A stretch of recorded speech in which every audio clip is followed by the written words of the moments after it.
the Sonic Szilvi show. Welcome to the show.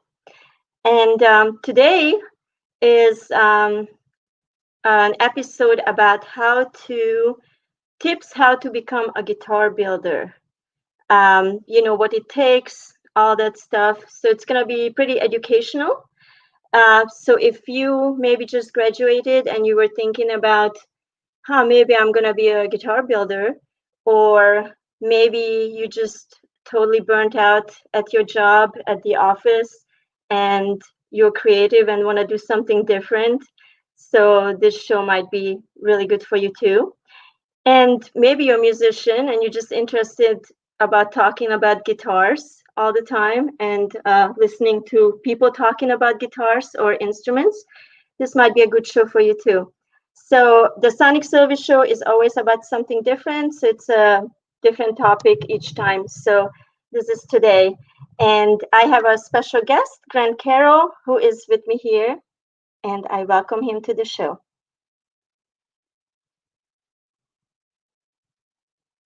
Maybe he'll join me. Maybe he won't.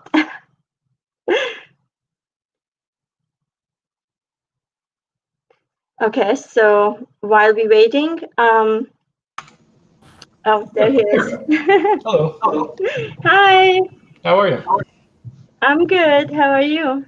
I'm good. Hanging out. It's a Sunday afternoon. Yeah. So I'm in Portland, Oregon, and Grant is in Washington, in Seattle, Yep. right?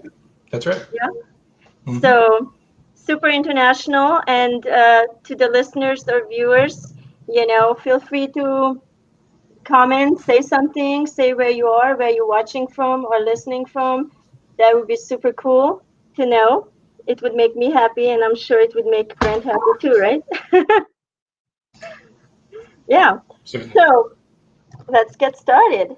Okay. So, Grant, how was it? So all of a sudden, one day you wake up and you say, "Oh, I'm gonna build guitars from now on." Right. So what happened? How did you become a guitar builder?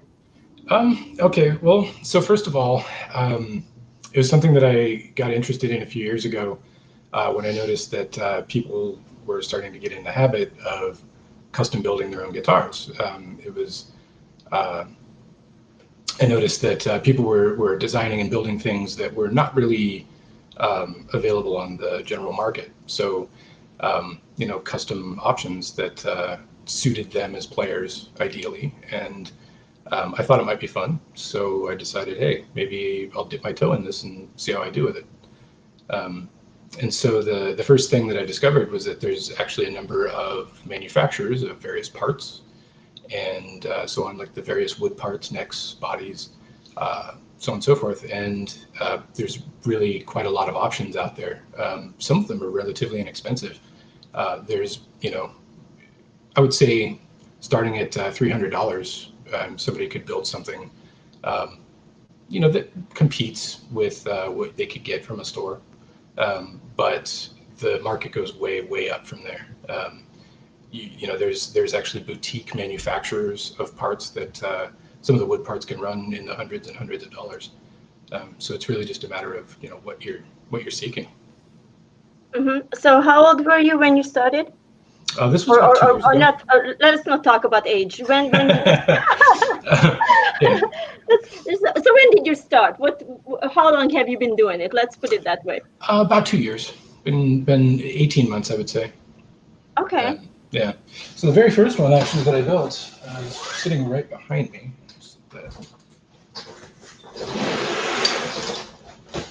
This one,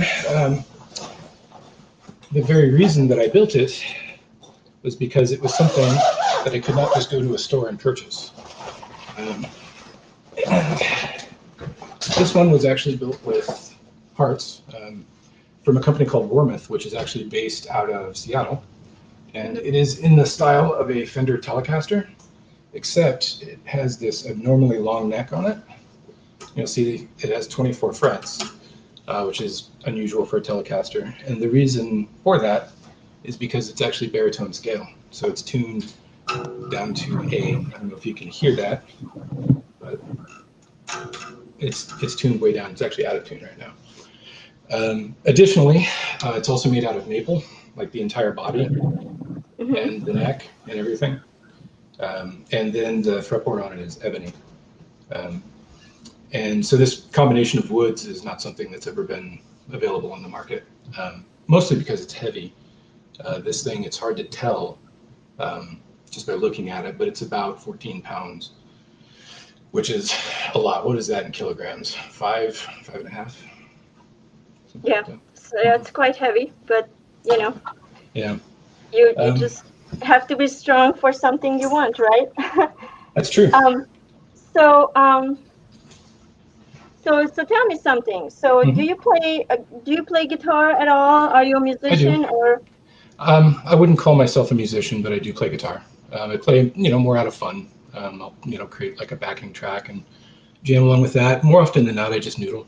I just sit there, kind of strumming away, trying to see what kind of noises I can make. Okay, so if somebody wants to has this idea, I'm really interested in building guitars. Hmm. So do they have to be a musician? Does it No, have that requirement?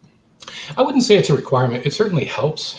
It helps to have the ear that's familiar with, the way the instrument sounds and so on. But I wouldn't say that somebody would have to be a musician to get into it. In fact, I mean, I'm really not much of one, to be perfectly honest with you. I can play some, but I much more enjoy like the technical aspect of creating music or creating, you know, an instrument. Okay.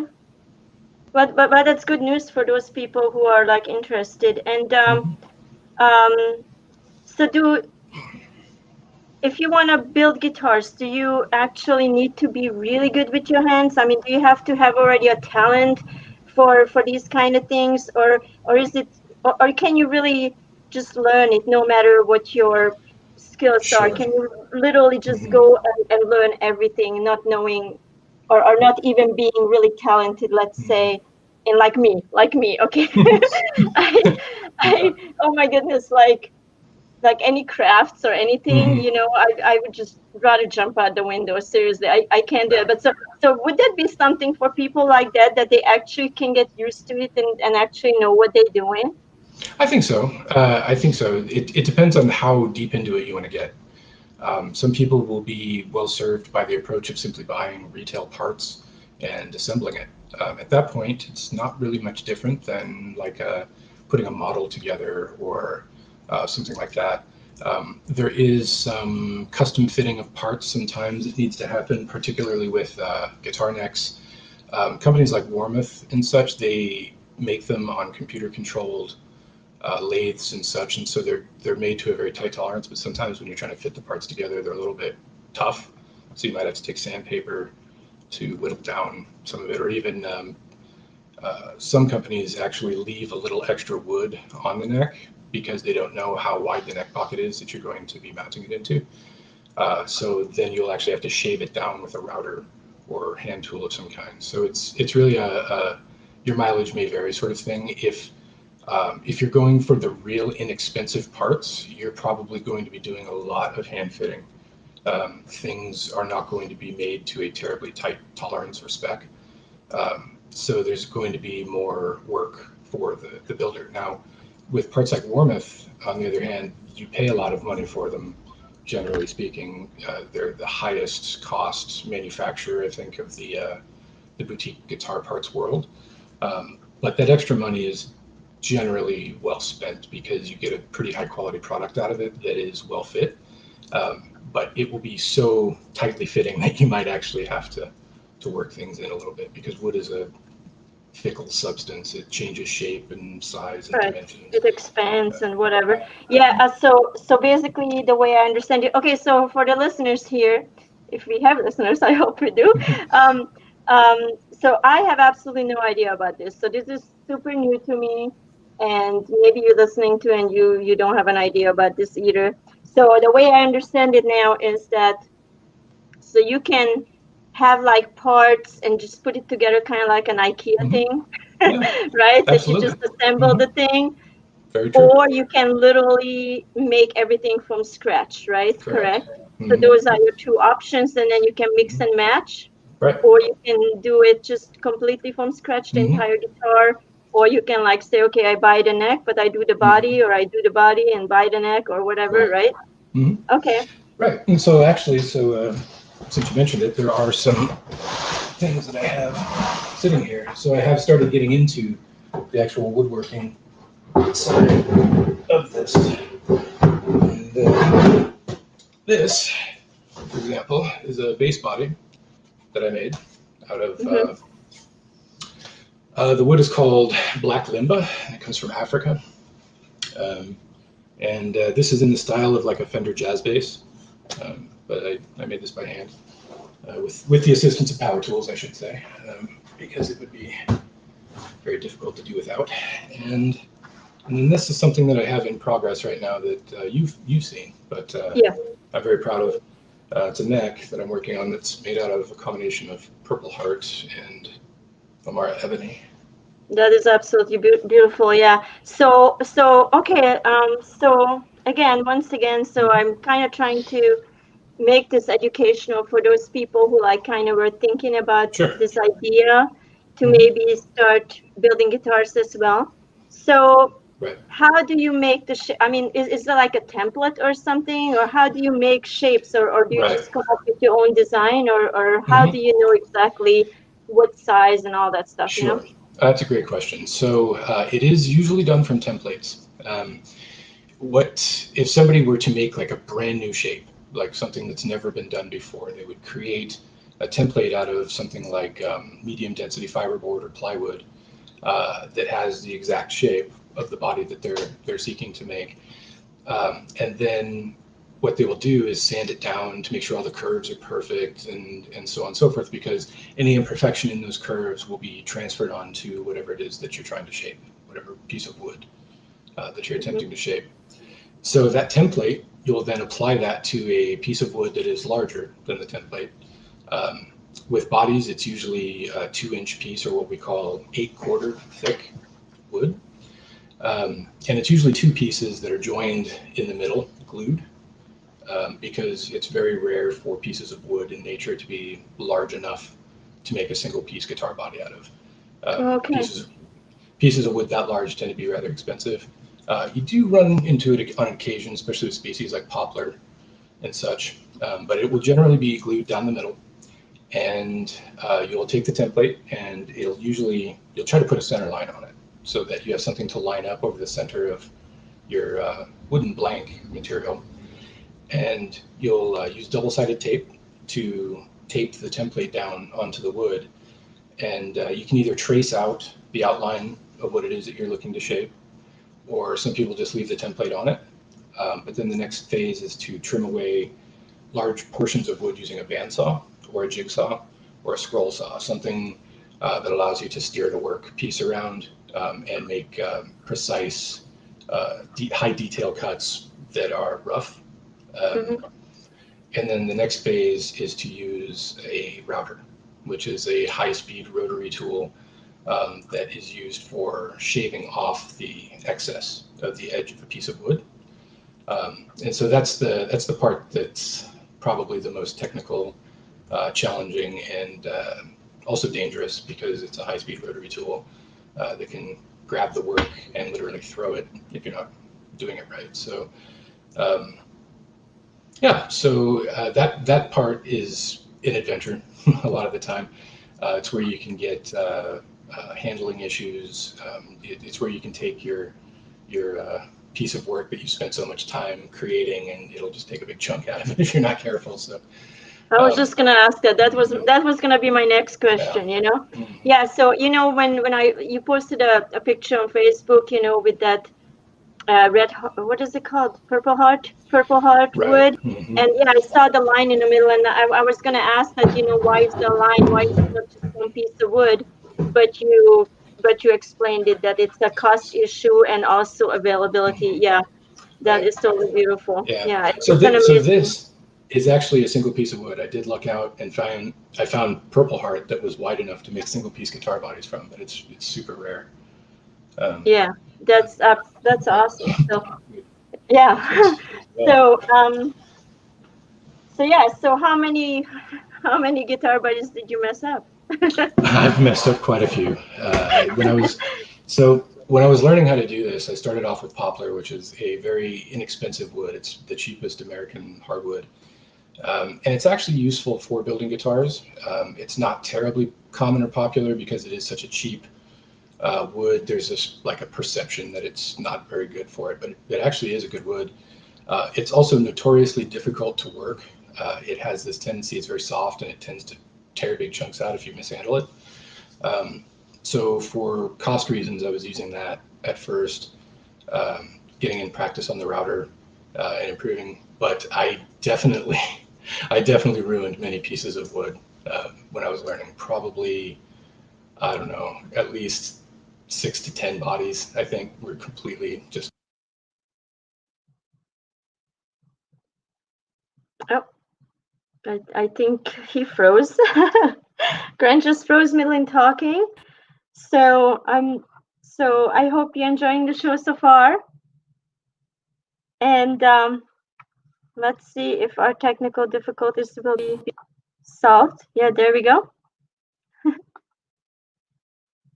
Oh, I can't hear him right now. No sound. That's okay. That will prepare me for my next question already while I'm waiting. How's that? Better? Okay, there we go. Okay, you're back. Cool. It's time for a show on Relax Radio. It talks about me and you. It's time for a show on Relax Radio. It talks about me and you.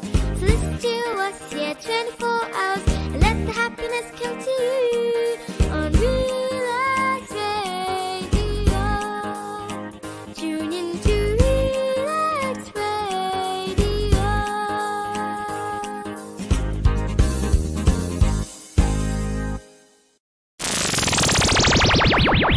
Relax Radio.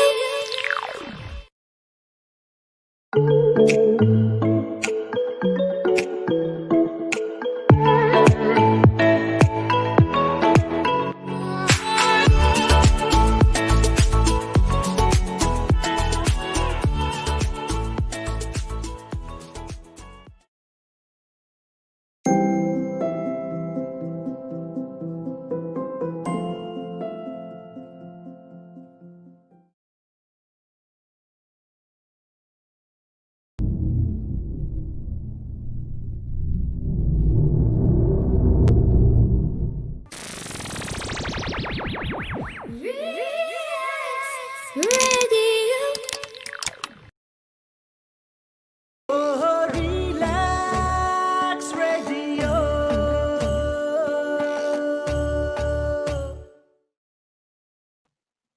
Hey, we're back. We just had a little commercial in between, and we were just talking about. I don't know what we were talking about. We were talking about the templates and Yeah, how to like get started, and how many guitar bodies you can ruin when you're a beginner. So if you want to start out with this profession or hobby, so don't worry. Obviously, people ruin body parts sounds bad, guitar bodies, and so that's totally normal, right? Yeah, it is. So my other question would be here, that's really important, I think, for people to know who were thinking about this sort of hobby or profession. So what kind of investment does it take? I mean, how much money do you have to start out with this? I mean, can you really just swing it being broke? Or or do you have to, like have a quite some money on in your savings account? How does that Yeah. work? So the answer is yes. Which one? It can be fairly expensive. So it depends on what resources you have available in your local community. I was fortunate in that I live in Seattle, where it's a very large city, and there's woodworking clubs uh, for people to join where you can get access to tools and such that you may not have access to normally. It is a very power tool intensive uh, hobby to get into, primarily things like jointers, planers, um, either drum sanders or wide belt sanders are at a minimum necessary, plus table saws as well, because those are needed to take wood from its raw form and turn it into something that is dimensioned and flat. Because you can take a piece of wood and set it on a flat surface, and you can look at it and maybe it looks flat, but when you set it on a surface, you can see that it's like it tilts, or it, Right. you have to lop off all those corners and make sure that it's flat. And so the devices to do that are either, in the power tool world, it's called a jointer, that Hmm. flattens the board. Uh, they cost several $1,000s just for that tool. But most clubs, pretty much all woodworking clubs, will have one because it's one of the fundamental core tools required for woodworking. There are hand tools that you can get to do it as well, hand planes and such, but I wouldn't recommend hand planing to a beginner. Seems like that would be, uh, unless somebody is just really into the very spiritual nature, like they just really want to get connected with their project in a physical sense. I Hmm. would deter hand planing because it is very challenging. The woods that you would work with in building guitars tend to be very, very hard. And so using hand planes on them is an exercise in futility oftentimes. So at the very least, a person would need access to a jointer, a planer, and a table saw. Those are the three fundamental things. And then ideally, something like a wide belt sander or a drum sander as well, to provide surface finishing. Hmm. And of course, it saves time too, right? I mean, Hmm. if you do it all by hand, it's probably a very well. Hmm. Do you have the speaker on? Because I hear myself. No, it's probably just a little bit echoey. I don't know where the echo is coming from, but so so basically, yeah, if you do it by hand, and let's say you really want to sell it or something, then Hmm. it's gonna be a really really expensive instrument Right, probably. right. And but if you do it for yourself, I can see that happening. Hmm. And or if somebody is already Right. like a sculptor or something Hmm. like that, then it's Right. probably super fun for them to do Hmm. that. So if you have done guitars, Hmm. okay, so can you do any other string instrument as well, or is They're it very is similar. it a difference there? So I mostly do electric guitars. Admittedly, they are a simpler build than something like say like a bowed string instrument, like a cello or a violin. Um, so I've never done any sort of lutherie along those elite lines, but solid body electrical instruments like guitars and basses are pretty similar to build. The main difference between them is basses have four or five, maybe six strings, and the Right. length is significantly longer. They're Yeah. 34, 5-inch scale, whereas a guitar is anywhere from 24-inch to 25.5-inch scale, unless you do something crazy like a baritone. Hmm. So how about like a violin or something like that, Hmm. or cello, or Right. So I've never done anything like that, but I do know the construction of them.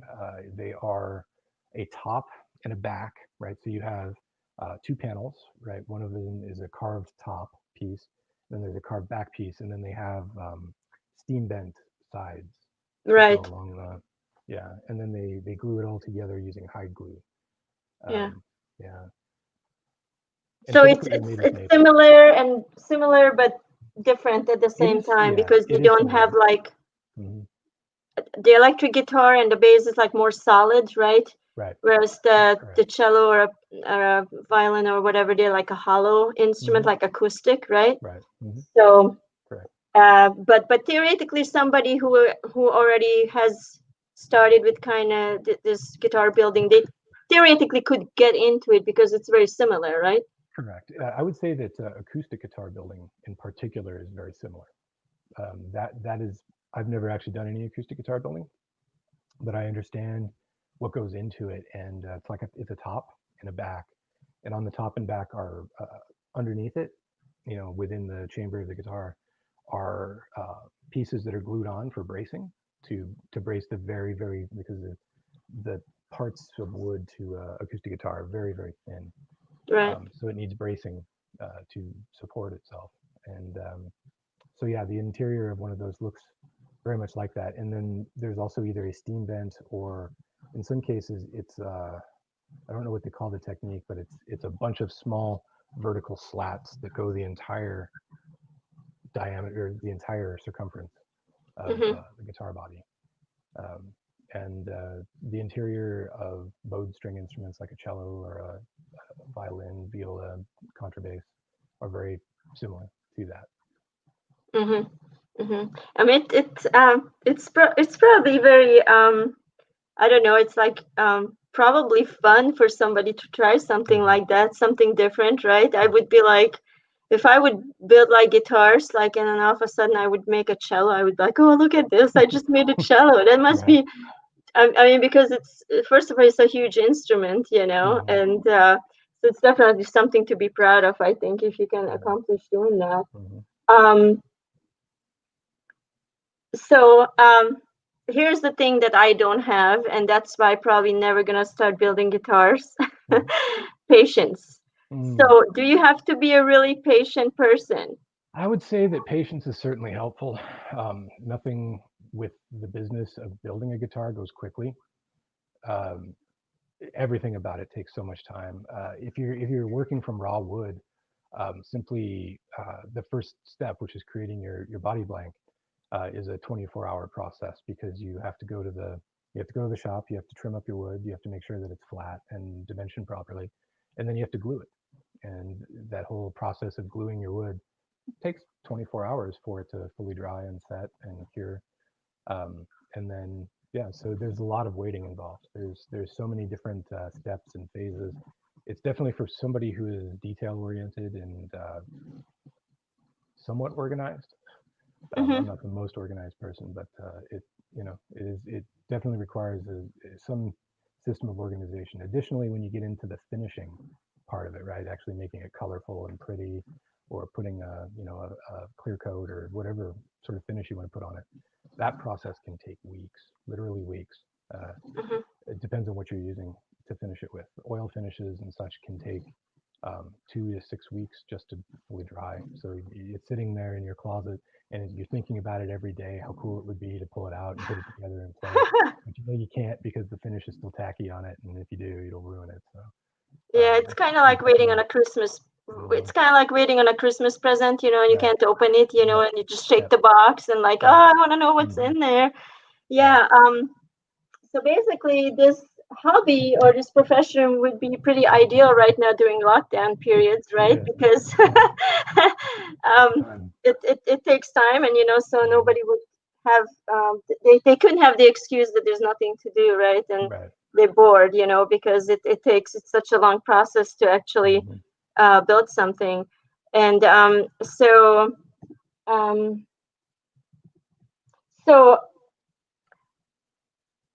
okay. So obviously people build guitars and you want to get into this professional hobby because you want to do something totally unique and different from what's available commercially in big chains and whatever. Yeah. So um what so how would one find out about like materials, how you know what material would be like unique or cool, or so what process does it take for somebody to like, you know, like, okay, like, so okay, let me get it straight. So somebody says, okay, I want to get into it, and so what would be, so they get the tools that you said, you know, so they have the savings account, they have the tools, they have the garage they can work in. So what would be the first step? Where do they go? Where do they go to find that kind of, I'm sure you can go to Home Depot or whatever, you know, to buy this kind of wood. So where would one even go and get the very first beginning to start out with this? Sure. So within most major metropolitan areas, there are dealers, retailers in imported hardwood, domestic and imported, I should say. In the US, our traditional guitar hardwoods are, I'd say alder is probably the number one, with mahogany being very common for Gibson instruments, accents of maple, and others are like walnut, basswood. There's a few others, but the big one in the US is alder. You go to a place that would sell domestic hardwood or imported hardwood. In Seattle, the place that I like to go to is called Crosscut Hardwoods. There's another place in nearby Gig Harbor, I believe it's called Even Saw. I've never been over there, but I should head over there at some point. They're one of the other major local retailers. Additionally, there's you can get dimension lumber products from the likes of Rockler and Woodcraft Woodworking Supply. That tends to be more expensive than if you were to go to a place like Crosscut Hardwood. The flip side is that it's also pre-dimensioned, so you don't have as much prep work to do with it to get it ready to use. Okay, so what would you say for people worldwide? Not just like focusing on America. So they what would they type in Google to find where to find that stuff?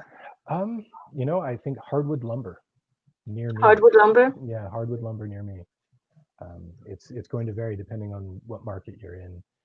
Many of these woods are under what are called CITES regulations because they're harvested from endangered or at-risk species, so that the harvest of them is tightly controlled, and some nations prevent them from importing. Generally, though, the American stuff like red alder, white alder, basswood, and so on is openly available in most markets. Okay. So let's see. So tell me about the very best experience you had building a guitar and the very worst. Okay. So the best experience that I had building a guitar so far was this purple one that I actually have in a case behind me. See if I can get it out. It was one that I built over the summer because I needed a lockdown project. And it was one that I started experimenting with finishes and such on. And so I had a lot of fun with it. And I also did a lot of stuff to it. Like it has, you'll notice all these switches and stuff. This one was kind of intended to be, I guess you could say, like a test platform for these pickups in it. Full disclosure, I sell these pickups that's Fishman branded. And I wanted to enable all of the features on them, like every single documented feature that they have. I wanted a guitar that actually had them wired up and accessible. So this was what I designed to do that. And so hence all of these switches. I'm not going to explain what every one of them does, but they do a lot. And this finish is something that I came up with, which is a shellac with purple dye in it. It's really hard to see. Yeah, I was gonna say I was gonna say it looks purple. It's very nice, very, very beautiful. So that's the finish, or is that the wood? That's the finish. Yeah, the wood is American ash. Okay. Yeah. Okay, so neck is maple. Had a great experience with that. Had a lot of fun building it over the course of the summer. And the funny thing is, I had the worst experience actually in that same build.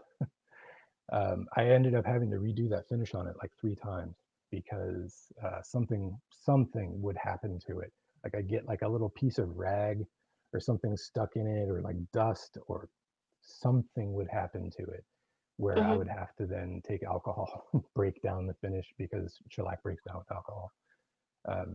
Yeah, I'd have to take denatured alcohol to it and wipe away all of it and then start building it up again. So I did that process like 3 times. That's where the patience comes in, right? Yeah. That's where patience comes in. Oh, yeah. It was so frustrating. I was so mad. Yeah. I mean, I'm doing this show about this, and I'm telling you straight up, I couldn't do it. I could not do it. My guitar would fly out that window right there. I would be like, okay, I'm done. I can't do it. But I know there's like some really patient people out there who can really work on something like for hours and hours and hours, the tiniest little thing, and they just totally, actually, I think they even need it, there's this, they need to do that. I can't do it. I'm a very impatient person. Yeah.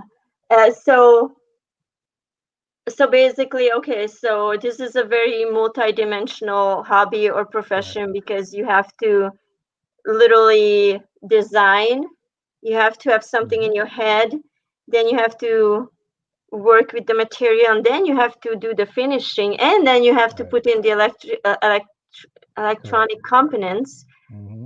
of the guitar too. Okay, let's go to that. So Okay. so do you have to have any experience with electronics or electrical stuff, or do It you have to helps. be an electrician or something? Yeah, it How do you certainly know helps. what to wire up and all that? Right. So for fun, fun, I like to hang out on various Facebook groups for just guitar wiring. Right. So this is a subject that's pretty interesting to me. It's something I know a little bit about. Um, and it's very common for people to get all the way through a guitar build, using parts most of the time, the off-the-shelf parts, and then as soon as they get to the part where they have to start wiring things up, that's when they just, yeah, they lose it. Um, it helps to have some knowledge of electrical components, and especially uh, with the case of audio video, the significance of grounding and what can happen if you either don't have a ground or if you have multiple grounds. Like if you have multiple paths to ground, you can get these weird sort of noises that creep into your signal. Hmm. So I deal with a lot of questions and stuff like that on a daily basis on forums and so on and so forth. It helps, but there are pre-wired packages that you can get that really take a lot of the guesswork out of it. And companies like EMG, they make pickups and other electronics for guitars and basses. They've actually taken it to the next level by developing toolless, solderless systems where you can buy a set of pickups from them for a couple $100 and install them into the guitar using nothing but what they provide you, and everything will work. It, Okay, well so that's pretty good. That's they, for they take a lot good of for the the, guesswork out of it. yeah, people who are not really experienced with that. That's a pretty Mhm. good thing to know. Right. Um, cool. So let's see. Okay, so did you did you ever have any injuries doing this? So what is the let me see your fingers. Yeah. Do you have them all yet? So yes, Still? so I have, obviously, nicks and cuts. Yeah, so you can see it on my hand Yeah. here. I've gotten a lot of splinters, nicks, cuts. Um, Nothing horrible from a power tool, thankfully. Okay. I personally believe that if you've injured yourself with a power tool, you were really doing something wrong, um, and you haven't been properly trained in its operation. The two most dangerous tools in the shop are the table saw and the router, at least the ones that I use. And every time I sit down at one of those, I always like, it's a frame of mind that, you know, this thing could maim or kill. But that said, I have gotten lots of splinters. Some of them are pretty nasty. Some woods actually have bacteria and such trapped in them. Open grain woods, things like ash, purple heart to a degree, a wood called wenge, grows in Africa. Other things, if you get splinters with it, you really need to pull it out and disinfect it right away because it can get infected. So far, nothing too serious. I did have, when I was handling a Purple Heart board actually at the lumber yard, I was just laying it down onto my cart and it put a 3-inch splinter into my hand. That it kind of went through sideways like that, but I had to pull it out. And yeah, just a lot of that. A lot of nicks and cuts. Handling router bits, like changing them out. I've nicked myself on them because they're just an exposed knife, basically. But nothing too serious. Nothing that has made me think, wow, maybe I should try something else. Yeah. Yeah. I mean, definitely. So Mhm. safety is um a big part of It this. is. You It should is. know what you're dealing with and Right. stuff. And I'm happy to hear you Mhm. okay. Yeah. I actually took. I I took mean, classes. I took I classes. worked in a wood shop Mhm. once, but it was just like a kind of like a training kind of thing, Mhm. and I just realized that I wasn't meant for anything like that, and I really dislike the wood dust that goes into your nose, Right. you know, Mhm. and it's like all, and you blow your nose and it's all black coming out all the times. Or purple. Or for whatever what you're working with, I guess. Yeah. Oh, what did I work with? That Mhm. just blow nose and oh, Yeah. okay. Yeah. But So yeah, that was definitely not for me. I know it's I mean, I was jealous. I must admit, I was really jealous seeing, the other people making some really cool stuff, And I tried to make some shelf, and it really looked horrible at the end. It was just really like, I'm not gonna put that in my apartment. You know what I'm saying? I tried, but I mean, some people can come up with really amazing, amazing stuff. And a funny thing is too that I know 3 other guitar builders actually, which is it's funny that I kind of that I know these people. I also know people. I also know 4 people who broke their necks. Can you imagine that? It's like, what's up with that? I'm like, why do I always know so multiple people of the same stuff? But anyway, I know 3 more guitar builders, so 4 in total. That's cool. And it's always super interesting to see what they come up with. And especially when you come up with your own design. Have you ever done anything like that? Have you ever come up with your own design without a template, or have you made a template yourself? I'm working on it. I am drawing up some stuff right now, but so far nothing. Everything that I've been doing is derivative. It's copying tried and true designs, but it is something that I want to do. I have some things kicking around in my head, but it's really a matter of getting them drawn up. The other thing is too is okay. Can I stop you here real quick? Sure. Let's take a break real quick. Okay. Okay, and then we'll be back in a minute. Sounds good. Thank you. Yep.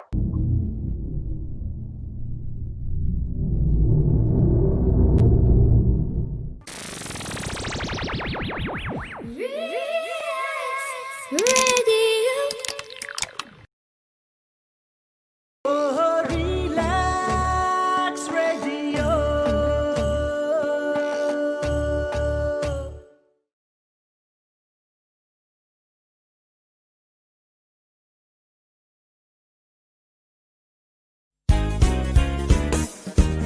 It's time for a show on Relax Radio. It talks about me and you. It's time for a show on Relax Radio. It talks about me and you. So listen to us, 24 hours, and let the happiness come to you on Relax Radio. Tune in to Relax Radio.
Radio. Oh, relax radio.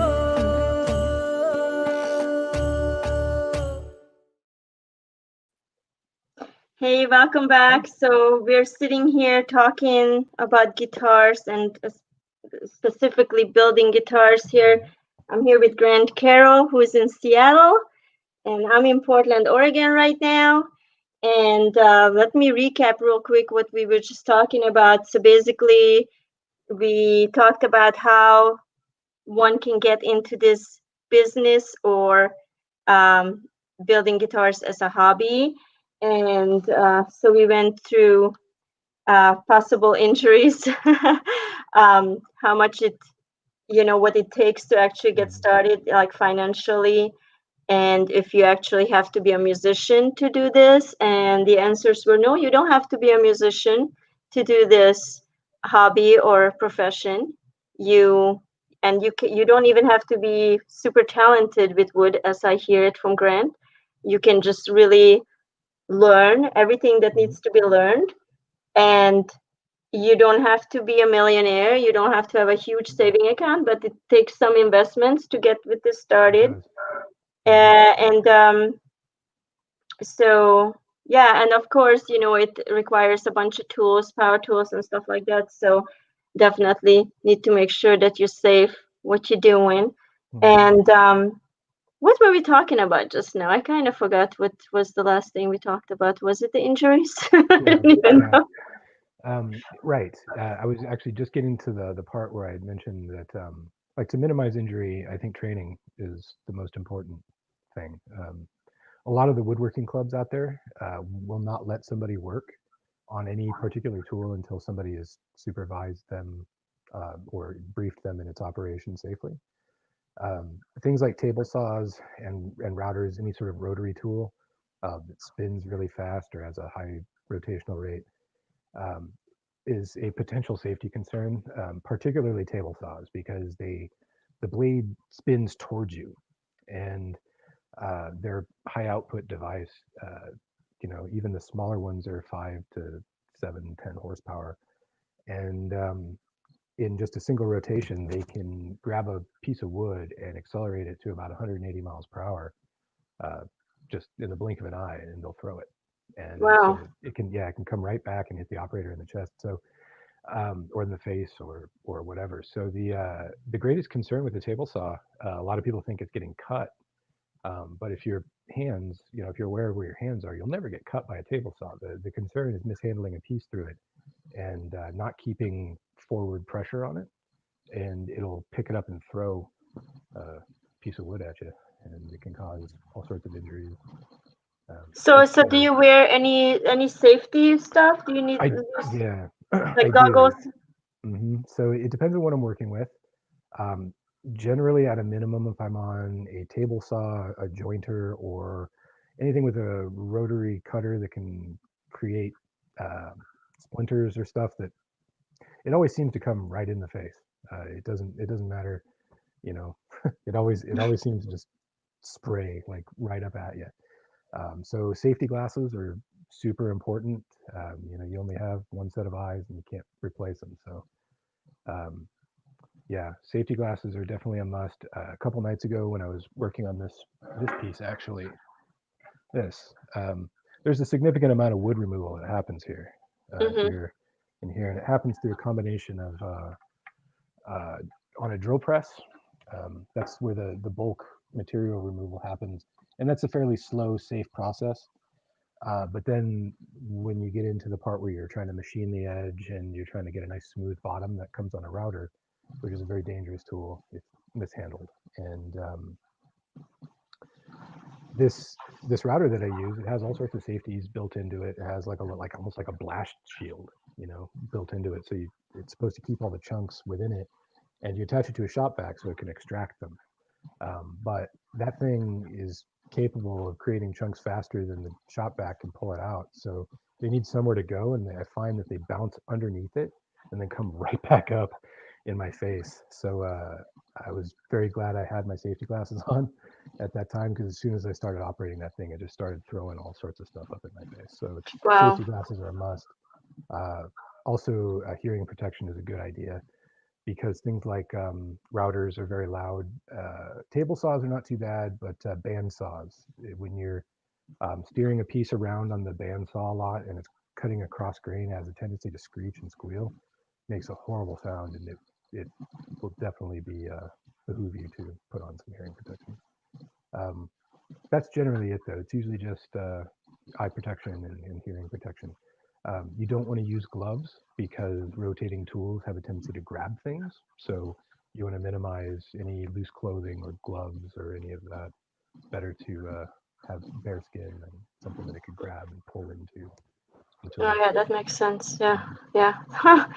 Don't want to lose a few fingers, but Right, because you won't just lose one, you'll lose a few.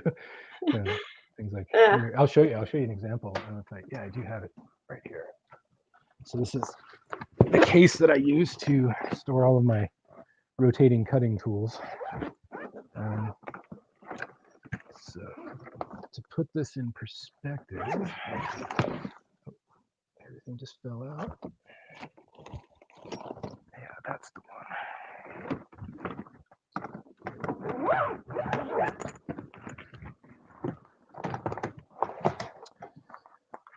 Okay. So this is a router bit that I used a couple nights ago to shape a body like a Fender Jazzmaster. And as you'll see, like this is my hand. Mm-hmm. You know, I have a big hand. This thing is gigantic. It would remove a finger really easily. It goes, what is it, sort of 16,000 RPMs, I think? Yeah. So it spins at 16,000 RPMs and it's designed to cut a 2-inch, like you have a 2-inch piece of wood and it just goes along this cutter. Okay. Yeah. Yeah. So definitely want some education in how to operate those tools, because you only have these once. So. Absolutely. Mhm. So, when you got into all this first, did you have like somebody who taught you? Like, did you have like an idol or like a teacher, a sensei, somebody Right. to like guide you and give you all the tips firsthand and or like just motivate you to do it Mhm. to, like give you something Sure. to achieve? So I didn't really have anybody that I looked up to that was doing this. What I did find was a humongous community of people who were doing this, and they all tell each other how they do the various things that they do. And I find that just about every question that's ever been asked regarding how to build a guitar or is this a good idea has already been answered to some degree or another. Um, so I just started networking within the various guitar building communities, and they tend to be very accepting, very open. They don't tend to be terribly covetous of trade secrets or anything like that. So it's a really good, positive sort of collaboration that occurs. Very highly recommended. Um, any sort of Facebook groups for lutherie, amateur luthier is one that I like to go to, and then there's another one. It's called the Amateur Luthier, and they are, discussion communities where you can just present any sort of question that you might have. For the actual woodworking stuff, I took some classes actually at the beginning of 2020. Um, it was just a general woodworking class. I wanted to learn how to use table saws and so on and so forth, the various tools that I would need to actually build the wooden components to a guitar. I found that very helpful. It's really, really good to have somebody tell you the right way to use a table saw because it is very easy to use them wrong. And if you do, it could be injurious. So. Yeah, that makes sense. So that's a good Mhm. idea then. So if people don't really have experience with the tools to actually like go somewhere and learn it a little bit just so they get Right. comfortable and like Mhm. know what they're doing. Yeah. Right. Yeah. A supervised sort of experience where you can learn, and somebody will teach you how to keep all your fingers. Cool. So did they give you like some little projects to do? Like Mhm. did you like make some I did, shelves yeah. or tables Yeah. or something? It was like a little tool, like a little garden tool carrier. I actually use it to keep my paint and finishing supplies in. So Oh, cool. So yeah, it's a not. little I'd bonus, show it, but little it's extra nothing. bonus. Yeah. Yeah. Hmm. Yeah, that's cool. So, Hmm. okay, like let's see. I had a question in my mind. Hmm. So, okay, so have you done like have you designed for somebody who wanted a guitar? And if so, do they bring their own design, or so do they just come to you and say, "Hey, this is how I want it"? Do they have like a Hmm. sketch or something, Um, where right. or how does that work? I have not gotten into any sort of like custom commissioned work yet.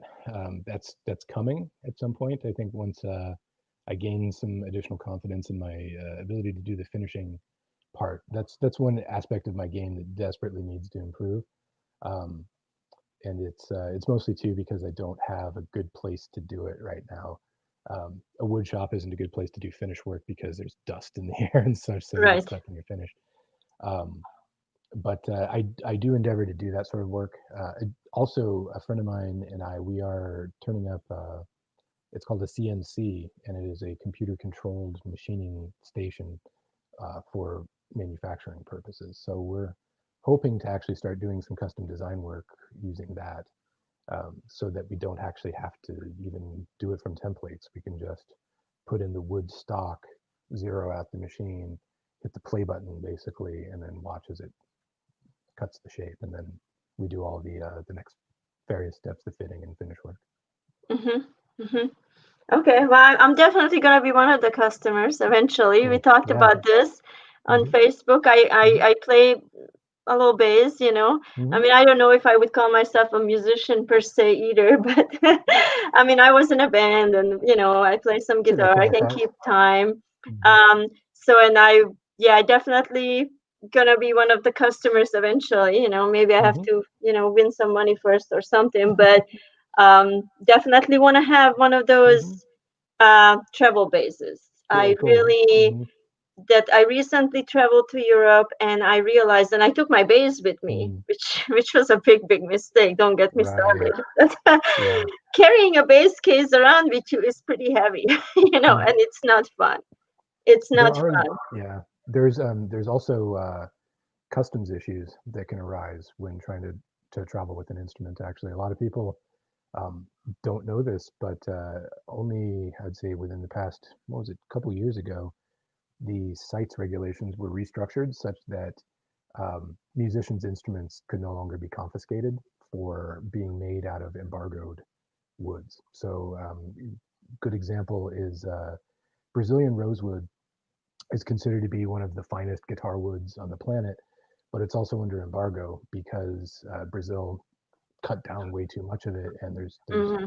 endangered critically, and so it's illegal to import. So you can only use old stock that is, pre-existing and such, and the amount of it that's available is very small. Um, so people will make fantastically valuable instruments with this stuff because it's old. Some of it is 100 years old that's been sitting in a closet or at a lumber yard somewhere. Um, and so they'll make these beautiful acoustic guitars out of it, and it'll be given to some touring working musician who will then take it out of the country, and then a customs agent in a foreign country will confiscate it because they don't have any documentation proving that it's not made with illegal embargoed wood.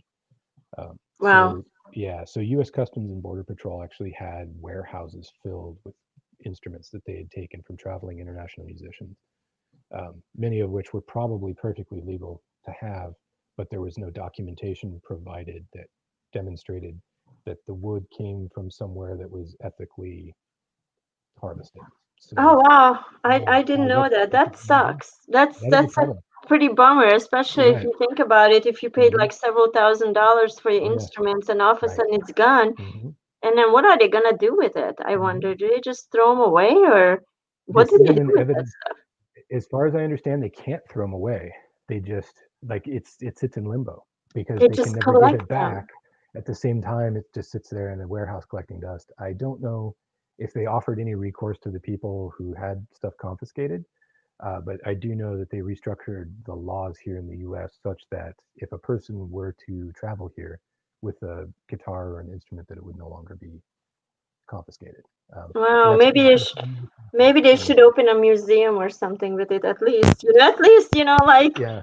okay, look at Mhm. all this stuff that you're not supposed to travel Here's with a or funny something. story for you. So a month before they changed this law, before they restructured the regulations here in the U.S., there was a shipment interdicted in Anchorage, Alaska, actually, of about eight, I want to say eight PRS Custom 24 guitars. So we're talking, $6,000 to $10,000 guitars, eight of them, uh, seized by Customs and Border Patrol in Anchorage. They were being exported. They weren't being imported. They were being exported out of the country to someone in Taiwan, I believe, but illegally so. And they were all confiscated a month before the law would have been changed to permit that Wow. transaction to occur. Yeah, that's such a bummer, you know. And I mean, I understand because, you know, that's an issue I'm kind of having. It's like so, you know, you have to like I don't know how to even explain it. It's like because you're working with wood at the Mhm. same time. I love trees. I'm a tree hugger. Right, You know, right. Hmm. I'm a tree hugger. I Sure. love trees. I love nature. Hmm. And I'm always sad when I see trees being cut down, but at the Yeah. same time, I'm playing an instrument, you Hmm. know, Yep. and that's a conflict. That's an inner Yeah. conflict in Yeah. itself for me. And it's Hmm. hard because you know, so I kind of understand the law. I understand that Right. people should not be encouraged to use material that is endangered. Right. I mean, even if it's not endangered, I still think it's sad because if you Hmm. look at, especially here in the Pacific Northwest, so for people who like watch this or listen to this and never been to America, I mean, Hmm. we have some gigantic, beautiful trees here, Hmm. I mean, Hmm. I'm just that's something I love about America, the beautiful large trees, and then you Hmm. look at that tree and you think those trees were around like thousands of years, some of them, and even like average size tree is several hundred years, and then all of a sudden you Hmm. just cut it down to make a guitar. You know what Right. I'm saying? It's yeah, it's such a conflict for me, Right. and Hmm. so therefore I do understand the law, but at the same time I'm thinking, um at least they should do something good with that stuff. At least if I they agree. take it away from the Yeah. people, at least like literally, Hmm. I mean, I was joking about the museum, but it wouldn't really even be a bad idea, at No, least I agree. showcase it somehow, or do something creative with it or educational with it or something, Hmm. instead of just have it in a warehouse, Right. like rotting away, dusting away, and never Mhm. ever seen in this lifetime again, most likely. It's just too Right. sad, you I'm know. glad that you mentioned that though, because in the case of those 8 PRS guitars, they actually lent them to the Anchorage School District for their music program. Oh, they Uh, did. Ordinarily, though, they would just sit in a warehouse. But there is a growing awareness now that this is happening, that instruments are being seized by Customs and Border Patrol agents, not just in the U.S. but other countries as well. So there is a growing awareness of it, and people are starting to recognize, hey, this is kind of wrong. Um, Something needs to be done to restructure the laws, because I agree with you. We do need to be doing things to dissuade people from deforestation, right? Right. There's a way that we can ethically harvest this stuff. And here's a good example for you, right? Um, in the U.S., most of our domestic hardwood is sustainably grown. It has been for the better part of 30 years now, 20, 30 years. If you drive around like the Olympic Peninsula of Washington, you'll see the effect that logging has had on the terrain, but you'll also see where they've replanted. And 20 years ago now, there's a new forest where the old one was in its place. And so, as long as we approach this with the mindset that we need to do this sustainably, I think it's okay. Um, the other thing is too is certain wood species that are very very popular for guitar building, especially high end stuff like Gibson, for example, uses exclusively Honduran mahogany in the making of their guitar bodies. It's a very expensive wood, and up until a few years ago, and Gibson has actually been in trouble for this a few times for purchasing from unethical sources. Um, uh, the wood, Honduran mahogany, is no longer legal to import from Honduras because of the same reason that you can't get Brazilian rosewood. Honduran mahogany is illegal, but there are sustainable programs growing it in places like Philippines. And so the Honduran mahogany that is imported into the U.S. is actually sustainably grown in places like Philippines and Malaysia, so on and so forth. So there are um, a lot of programs in place to do this sustainably. Fender recently actually announced that they would no longer be offering their standard models in swamp ash, because swamp ash, it's called that because it grows in the swampy areas in the southeast, like Florida, Hmm. Georgia, so on. Hmm. It's particularly prized for its lightweight and its beautiful grain, but it's also kind of an endangered wood now in the U.S. And so the sustainable supply is now about 20 to 30 years away.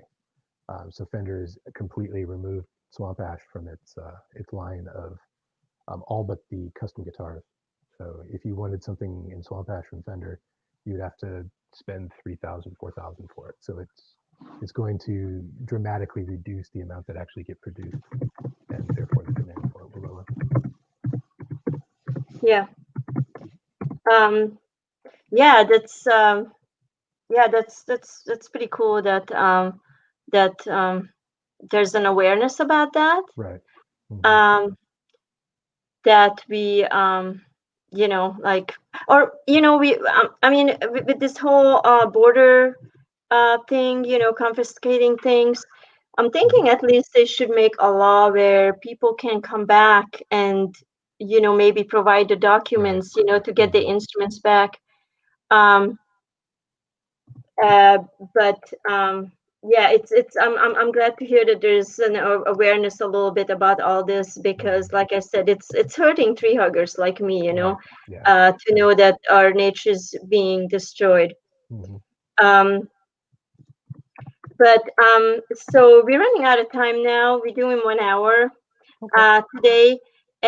So thanks for tuning in, everybody. And I know this is a topic we could talk about it longer and longer, because especially when it comes to this whole environmental thing, it's a whole different topic on its own. But it was really cool to get an idea. I mean, I learned a lot, because like I said, I don't know anything about this at all. Don't make me build a guitar, please. Nobody, don't ever do that. I have no idea about it, but I think it's very interesting because, as a matter of fact, I have talked recently to somebody, which was really interesting, because I was like, I don't even know how we got into that, but all of a sudden we were talking about guitar building, and he was like, "Oh, I would actually like to learn that." And I'm like, "Hey, my show is about that. Cool. You need to tune in or watch it on YouTube, because these are really important points for somebody to actually know what they're getting into, and what it takes." So thank you so much for being here with me and talking about guitar building. The next episode is we're gonna talk about cats. So it's gonna be a whole different issue. My next guest is gonna be Ken, who's a friend of mine in America, in Michigan. And so he's a huge cat lover, so we're gonna talk about cats. So that's gonna be the next episode. That'll be fun. The history of cats and funny stories about cats and cats. Yeah, so thanks again for tuning in, everybody. Thank you. And thanks for being here, Grant. And yeah, next week, Cat Talk here on the Sonic Szilvi Show. Cool. And I hope you had fun. And until next week, bye. Bye, everybody. Bye.